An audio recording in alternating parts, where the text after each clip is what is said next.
Now that we've reflected on practical theology, we want to dive in and look a little bit closer at this process of innovation. And the way that we're going to do that is through something that we call sticky faith innovation. This work comes out of research that we've done at the Fuller Youth Institute, where we worked with over 40 churches from around the country with hundreds of leaders and thousands of young people to develop a process that really helps youth leaders be intentional with their ministry. And one of the questions that really is driven this research was this: like, if young people have changed, why should youth ministry stay the same? As a matter of fact, as we talked with a lot of youth leaders, they had what we call default imaginations. They'll think about something that's going on in their ministry right now, and instantly they'll hear things like, well, one time what we tried, or last time, what we did, or I remember once when I was in youth ministry.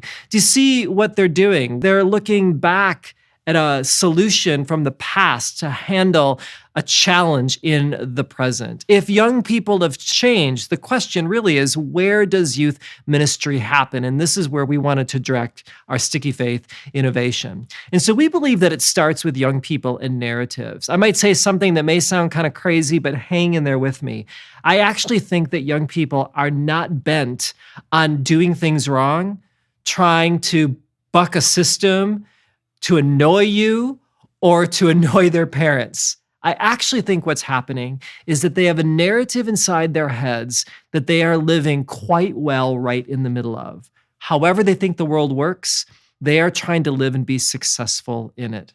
Now, we call that a current narrative. This is the narrative that they hold in their heads that actually affects their behaviors, their thinkings, their attitude, their values, that is actually quite significant. And that's really important, because what we know in ministry is that there's also a Jesus-centered narrative. We actually believe that Jesus is inviting young people to live their best life, to somehow take the questions that young people have and offer an alternative to perhaps some of the ways that they're giving their answers. And we know that for people, all people, and especially young people, but you and I as well, we live in the tension between current narratives and Jesus-centered narratives. You and I are not perfect.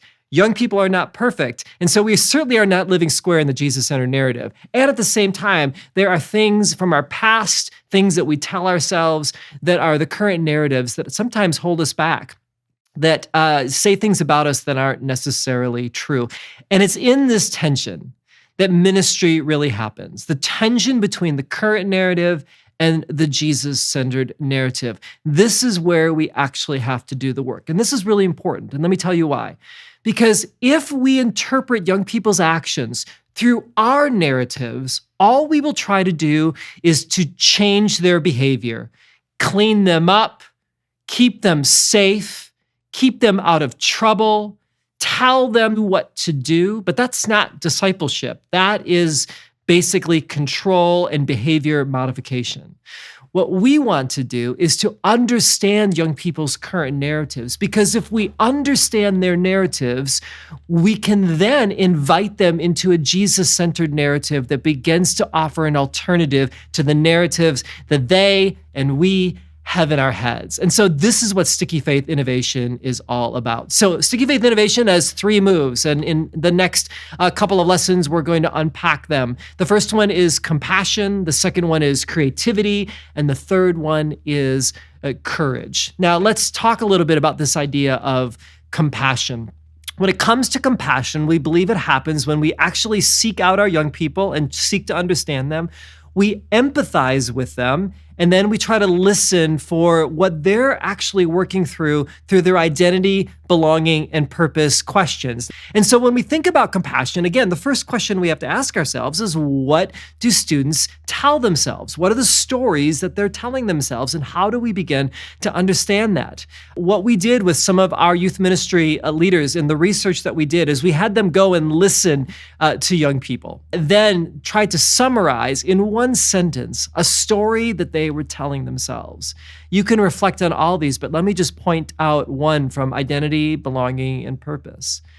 In identity, to be average is to be invisible. Think about how that narrative may shape the behaviors of young people and how they see themselves. Or belonging, the middle one. Love is conditional. Think about what that means for their relationships with family or friends. If love is conditional and it's contractual rather than unconditional, right? Or the middle in the purpose section. To rest is to be lazy. Think about that for a second. You know, when you ask a young person how they're doing and they say, I'm really busy, maybe they're not necessarily busy. Maybe they're trying to tell you something of what is of value to them and what they think that you want to hear from them so that they are valued and they have purpose in life. Do you see how these narratives can shape the way young people behave and the way that they think about themselves? So when we think about the stories that students tell themselves, then what we're going to do is we're going to say, well, what story does Jesus invite students into?